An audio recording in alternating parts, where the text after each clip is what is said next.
Hello students, मैं राजकमल। आज हम लोग इलेक्ट्रोमैग्नेटिक इंडक्शन पढ़ेंगे। जो इसका पहले पार्ट 1 में हम लोगों ने पढ़ा था, उसी के आगे आज थोड़ा सा हम लोगों को आज पढ़ना है। और आज हम इलेक्ट्रोमैग्नेटिक इंडक्शन में पढ़ेंगे एक समान चुंबकीय क्षेत्र में गतिशील रेजुरेखी चालक तार के सिरों के बीच विद्युत वाहक बल। यानी कोई अगर एक चुंबकीय क्षेत्र है और उसमें कोई चालक क्षण को अगर चलाया जाए, तो अगर चालक क्षण चलेगी तो उसके सिरों के बीच में प्रेरित विद्युत वाहक बल उत्पन्न होगा। अगर ये प्रेरित विद्युत वाहक बल उत्पन्न हो रहा है तो कितना हो रहा है, उसकी वैल्यू हमें यहाँ पर वो फाइंड आउट करनी है। तो देखिए, मान लीजिए कि ये एक इधर बना देते हैं। ये मान लीजिए चुंबकीय क्षेत्र है, एक समान चुंबकीय क्षेत्र है, क्रॉस है। तो इसका मतलब ये है कि इसकी जो डायरेक्शन है वो कागज के तल के लंबवत नीचे की ओर है।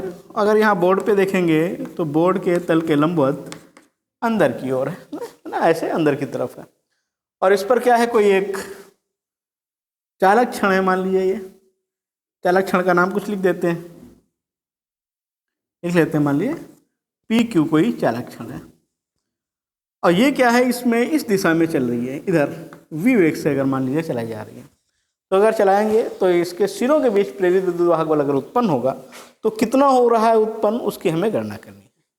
तो ये एक समान चुंबकीय क्षेत्र में रखा है, तो इसके अंदर क्या होंगे, मुक्त इलेक्ट्रॉन होंगे। मुक्त इलेक्ट्रॉन अगर हैं, मान लीजिए कि पी क्यू क्या है, एक चालक क्षण है, जो एक समान चुंबकीय क्षेत्र, जो चुंबकीय क्षेत्र है उसको हमने बी लिख दिया हुआ है, बी में रखी हुई है। और जब इसे चुंबकीय क्षेत्र के लंबवत इस तरीके से चलाया जा रहा है, वी वेग से अगर चलाया जा रहा है, तो पी और क्यू के सिरों के बीच में जो प्रेरित विद्युत वाहक बल उत्पन्न होगा उसकी हमें गणना करनी है। तो पी क्यू हो गया ये, और इसमें क्या है, मुक्त इलेक्ट्रॉन होंगे। तो अगर मुक्त इलेक्ट्रॉन है तो जब हम इसको आगे की तरफ बढ़ाएंगे तो जो आवेशित कण है उस पर क्या होगा, चुंबकीय बल लगेगा। क्योंकि हम जानते हैं जब किसी चुंबकीय क्षेत्र में कोई आवेशित कण गति करता है तो उस पर बल कार्य करता है। वो कौन सा बल होता है, चुंबकीय बल होता है। चुंबकीय बल को हम क्या लिखते हैं, F. Magnetic field, magnetic force है तो एफ हम लिख देते हैं। और ये बराबर होता है क्यू वी बी, है ना। ये जानते हैं एफ बराबर कितना होता है, एफ बराबर क्यू वी बी। अगर क्या है, वो क्षेत्र के लंबवत चल रहा हो, अगर क्षेत्र से थीटा कोण बनाते हुए चल रहा होगा तो एफ बराबर क्यू बी साइन थीटा हो जाएगा। तो हम यहाँ पे लंबवत ही चला रहे हैं, इसलिए साइन थीटा की जगह क्या हो जाएगा, साइन 90 की वैल्यू 1 हो जाएगी। तो एफ एम कितना होगा, क्यू बी। लेकिन यहाँ पर एफ एम लगेगा कैसे होगा, तो जैसे मान लीजिए कि ये ऋण आवेश है, इसको हमने मान लिया क्या ऋण आवेश है। तो अगर ये चल रहा है तो जिधर इलेक्ट्रॉन चलेगा धारा उसकी विपरीत दिशा में होगी। तो ये इलेक्ट्रॉन क्या है, इधर की तरफ चल रहा है। क्यों, क्योंकि चालक क्षण इधर चल रही है, तो इलेक्ट्रॉन भी इधर चल रहा है। तो अगर इलेक्ट्रॉन इधर चल रहा है तो वैद्युत धारा की दिशा कैसी हो जाएगी, इधर की तरफ हो जाएगी। अगर वैद्युत धारा है, चुंबकीय क्षेत्र में है, तो हम बल लगा सकते हैं एफ बराबर एफ बी आई। फ्लेमिंग के बाएं हाथ का नियम है ये।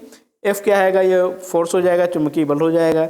ये क्या होगा, मैग्नेटिक फील्ड हो जाएगा। और ये क्या हो जाएगा, वो करंट हो जाएगी आई। तो एफ बी आई। तो यहाँ पर बी कैसा है, चुंबकीय क्षेत्र, कागज के तल के लंबवत, तो इसको हमने अंदर कर दिया।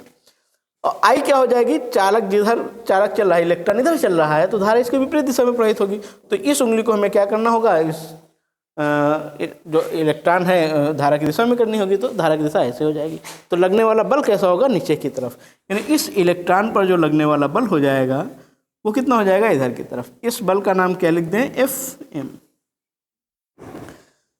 यानी इसमें जितने भी इलेक्ट्रॉन होंगे, जैसे ही आवेशित जो चालक क्षण है वो चुंबकीय क्षेत्र में अगर गति कराई जाएगी, तो इसके अंदर जितने मुक्त इलेक्ट्रॉन हैं उस पर जो चुंबकीय बल की दिशा है वो कैसी हो जाएगी, क्यू की तरफ हो जाएगी।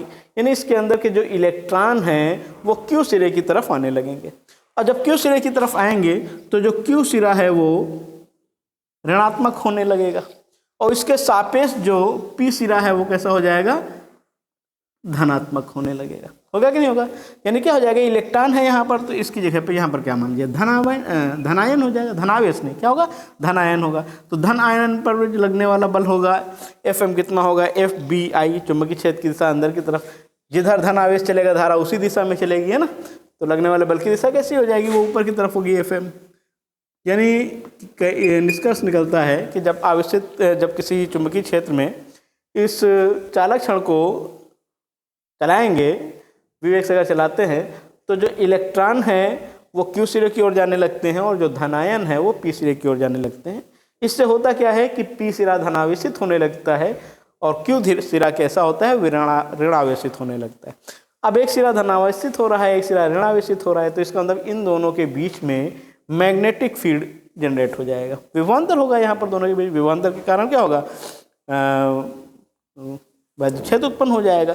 तो इस वैद्युत क्षेत्र जब इसके बीच में उत्पन्न होगा, तो अगर वैद्युत क्षेत्र उत्पन्न हो रहा तो इसमें वैद्युत बल कार्य करेगा, यानी धन आवेश पर और ऋण आवेश पर कौन कौन सा बल काम करेगा, वैद्युत बल काम करने लगेगा। और वैद्युत बल की दिशा कैसी हो जाएगी, क्योंकि ये ऋण आवेश है तो ऋण आवेश पर क्या हो जाएगा, ये धन की तरफ आकर्षित होगा, यानी यहाँ पर वैद्युत बल की दिशा कितनी हो जाएगी, वो इधर की तरफ हो जाएगी, Fe ऋण आवेश पर। और धन आवेश पर वैद्युत बल की दिशा, चूंकि ये धन का आवेश है, इधर ऋण आवेश है, तो इसकी डायरेक्शन कैसी हो जाएगी, इधर की तरफ हो जाएगी, ये हो जाएगा Fe। तो जब इसको इस तरीके से चलाते हैं तो होता क्या है कि मैग्नेटिक फोर्स और इलेक्ट्रिक फोर्स दोनों जो है एक पार्टिकल पर काम करते हैं, चाहे वो ऋण का इलेक्ट्रॉन हो या फिर आयन हो, धन आयन हो। तो इसमें क्या होता है, Fm एक दिशा में, Fe क्या होगा, दूसरी दिशा में कार्य करने लगता है। अब यह संतुलन क्या हो जाएगा कि जैसे जैसे इलेक्ट्रॉन इधर की तरफ जाएंगे, इधर का ऋण आवेश बढ़ेगा, उसी के सापेक्ष क्या होगा, Fe का मान बढ़ता चला जाएगा। और धीरे धीरे क्या हो जाएगा, जितने ज़्यादा यहाँ पे इलेक्ट्रॉन होते चले जाएंगे, उतना विभवांतर होगा, उतना वैद्युत क्षेत्र होगा, और उतना ही बल क्या होगा, Fe का मान बढ़ता चला जाएगा। नहीं, जैसे जैसे इधर की तरफ इलेक्ट्रॉन आएंगे वैसे वैसे Fe का मान बढ़ता जाएगा। एक कंडीशन ऐसी हो जाएगी कि Fm का मान Fe के बराबर हो जाएगा। उस स्थिति में ना तो इलेक्ट्रॉन इधर जाएगा ना ही इलेक्ट्रॉन उधर जाएगा। तो संतुलन की स्थिति में क्या हो जाएगा कि जो Fe है वो बराबर कितना हो जाएगा, Fm के। इलेक्ट्रिक फील्ड फोर्स जो है वो क्या होगा, मैग्नेटिक फोर्स के बराबर हो जाएगा। Fe क्या है, इलेक्ट्रिक फोर्स, F बराबर होता है Q इंटू ई। यहाँ पर चार्ज क्या है, इलेक्ट्रॉन का चार्ज है तो उसको हम E लिख देंगे। मैग्नेटिक फील्ड, इलेक्ट्रिक फील्ड जो बना है उसको हमने E लिख दिया हुआ।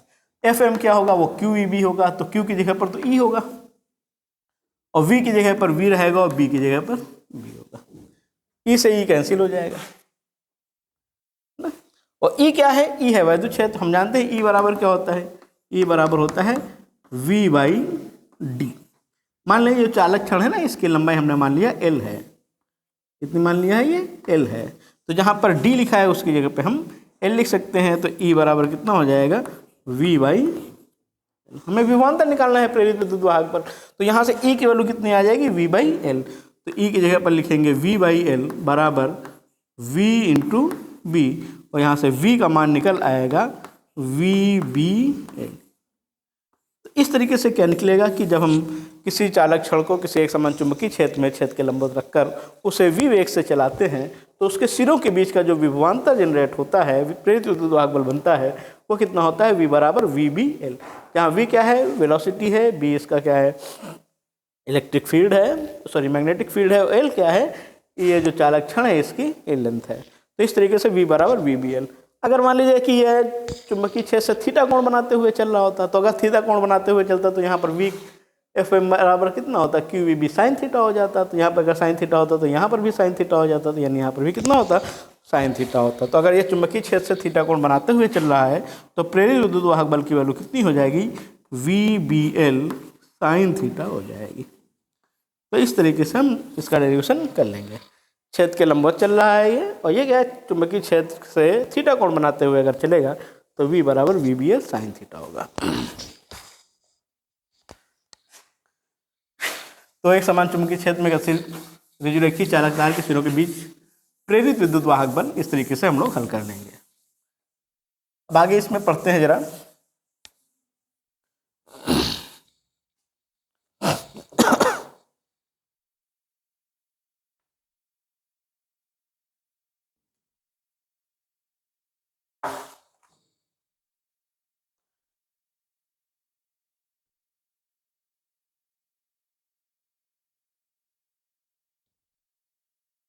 फ्लेमिंग के दाएं हाथ का नियम क्या है, फ्लेमिंग के दाएं हाथ का नियम।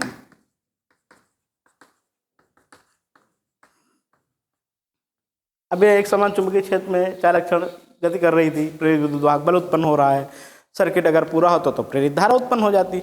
तो प्रेरित धारा की जो डायरेक्शन है वो हम निकालते हैं फ्लेमिंग के दाएं हाथ के नियम से। तो दाएं हाथ के नियम में दाहिने हाथ को इस प्रकार फैलाना है कि अंगूठा, तर्जनी, मध्यमा तीनों लंबवत रहें एक दूसरे के बीच। दोनों का एंगल कितना होना चाहिए, 90। ये 90 हो गया, इसके बीच में 90 और ये इसके बीच में भी 90। तो अगर 90 का एंगल बन जाता है तो क्या हो जाता था, तो ये तर्जनी अगर चुंबकीय क्षेत्र की दिशा को प्रदर्शित करें और क्या नाम है, ये जो अंगूठा है वो चालक के गति की दिशा को प्रदर्शित करे तो मध्यमा चालक में प्रेरित धारा की दिशा को प्रदर्शित करता है। हमने दाहिने हाथ को इस प्रकार फैलाना है कि अंगूठा चालक छड़ की गति की दिशा को, तर्जनी चुंबकीय क्षेत्र की दिशा को प्रदर्शित करे तो मध्यमा चालक में प्रेरित धारा की दिशा को प्रदर्शित करेगा। तो ये क्या है, फ्लेमिंग के दाएं हाथ का नियम है।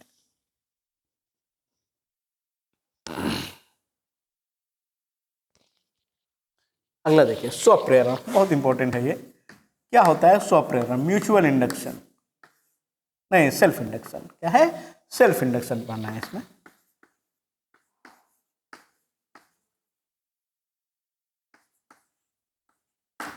सेल्फ इंडक्शन क्या होता है? देखिए, जैसे कि ये मान लीजिए कुंडली है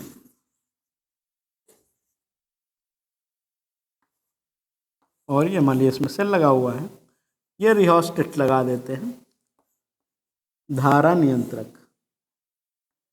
ये देखिए, तो जब किसी कुंडली में धारा के मान में परिवर्तन किया जाता है, परिवर्तन करने का मतलब क्या है, या तो धारा को घटाया जाता है या धारा को बढ़ाया जाता है, धारा को बंद किया जाता है या चालू किया जाता है। ये चारों कंडीशन में, यानी जब किसी कुंडली में वैद्युत धारा के मान में परिवर्तन किया जाता है, यानी धारा बढ़ाई जाती है, घटाई जाती है, या फिर धारा के मान को शून्य किया जाता है, या फिर धारा के मान को तुरंत बढ़ाया जाता है, तो इस कंडीशन में इस कुंडली में एक धारा उत्पन्न हो जाती है ना। क्या होती है? इस कुंडली में एक धारा उत्पन्न हो जाती है और यह धारा क्या कहलाती है?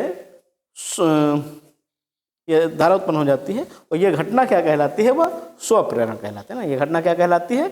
स्वप्रेरण कहलाती है। और जो धारा उत्पन्न होती है इसे प्रेरित धारा कह देते हैं ना। क्या कहते हैं? तो प्रेरित धारा हम लोगों ने पहले पढ़ा ही था, वो क्या कहलाती है? प्रेरित धारा। तो जब किसी कुंडली में धारा के मान में परिवर्तन किया जाता है तो कुंडली में एक धारा उत्पन्न हो जाती है, यह घटना क्या कहलाती है? स्वप्रेरण कहलाती है। अब मान लीजिए कि जैसे कि मान लीजिए कुंडली है, कुंडली में फेरों की संख्या मान लीजिए n है और इसमें जो धारा प्रवाहित हो रही है वो मान लीजिए I है। तो जो इसमें फ्लक्स में परिवर्तन है n फाई, ये समानुपाती कितना होता है? वो I के होता है। n फाई क्या है? समानुपाती I, यानी कि जो धारा बनती है, जो धारा इसमें प्रेरित होती है वो किस पर निर्भर करती है? वो है n फाई। n फाई बताया था क्या होता है? n फाई क्या है? फ्लक्स ग्रंथिकाओं की संख्या, यानी n फाई समानुपाती I। अब समानुपाती का निशान हटाते हैं तो कोई कांस्टेंट आता है, और ये कांस्टेंट यहाँ पर आता है L। यहाँ L क्या है? वही कहलाता है स्वप्रेरण गुणांक, है ना। L क्या कहलाता है? L क्या कहलाता है? स्वप्रेरण गुणांक कहलाता है।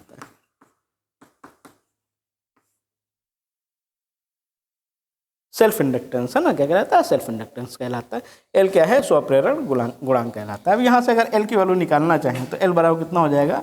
n फाई बटे I हो जाएगा।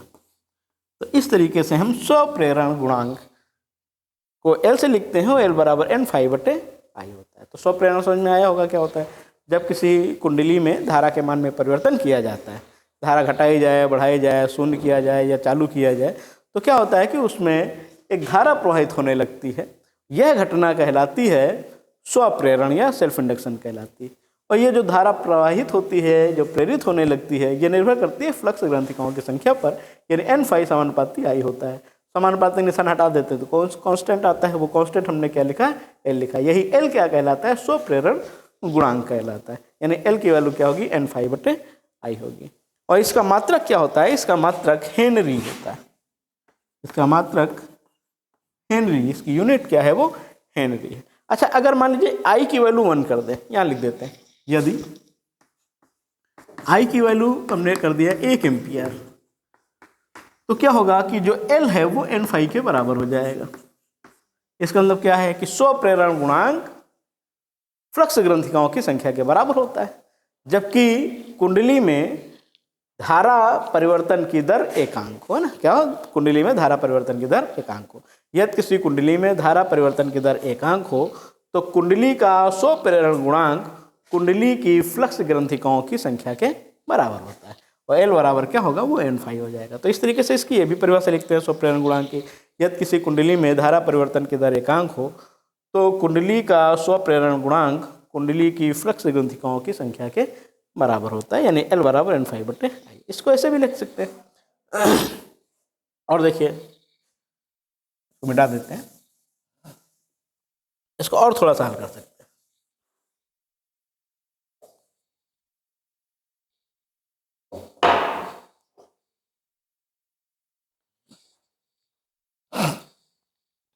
L/N5/I। अच्छा, इसके पहले हम लोगों ने जो फैराडे का नियम पढ़ा था, फैराडे के नियम से जो प्रेरित विद्युत वाहक बल था वो E बराबर था माइनस का N डेल्टा फाई बटे डेल्टा टी, है ना। तो ये था डेल्टा फाई N5 था बटे डेल्टा टी।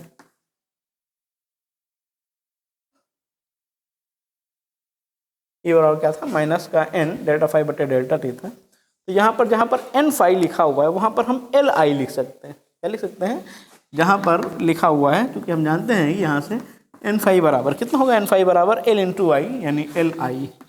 इसलिए कितना हो जाएगा, E की वैल्यू हो जाएगी माइनस का डेल्टा N5 की जगह पर होगा Li बटे डेल्टा टी। L तो कांस्टेंट है, उसको बाहर कर सकते हैं, इसलिए L कितना हो जाएगा, ये माइनस का L डेल्टा I बटे डेल्टा टी हमें निकालना, चूंकि L है तो ये L की वैल्यू हो जाएगी, L की वैल्यू कितनी हो जाएगी, माइनस का E अपान डेल्टा I बटे डेल्टा टी। थोड़ा सा सही लिख देते हैं, L बराबर हो जाएगा माइनस का E अपान डेल्टा I बटे डेल्टा टी।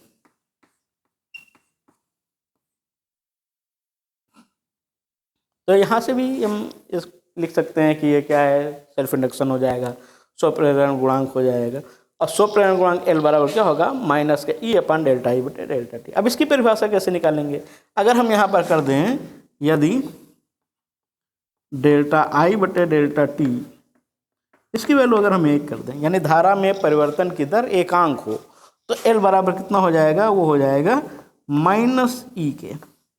यदि किसी कुंडली का स्वप्रेरण गुणांक प्रेरित विद्युत वाहक बल के संख्यात्मक मान के बराबर होता है। संख्यात्मक का मतलब है कि हम यहाँ पे इस नेगेटिव साइन को नेग्लेक्ट करेंगे। तो क्या, किसी कुंडली का स्वप्रेरण गुणांक प्रेरित विद्युत वाहक बल के बराबर होगा। अब ये प्रेरित विद्युत वाहक बल उत्पन्न कब होगा, जो धारा के मान में एकांक परिवर्तन करने से उत्पन्न होता है।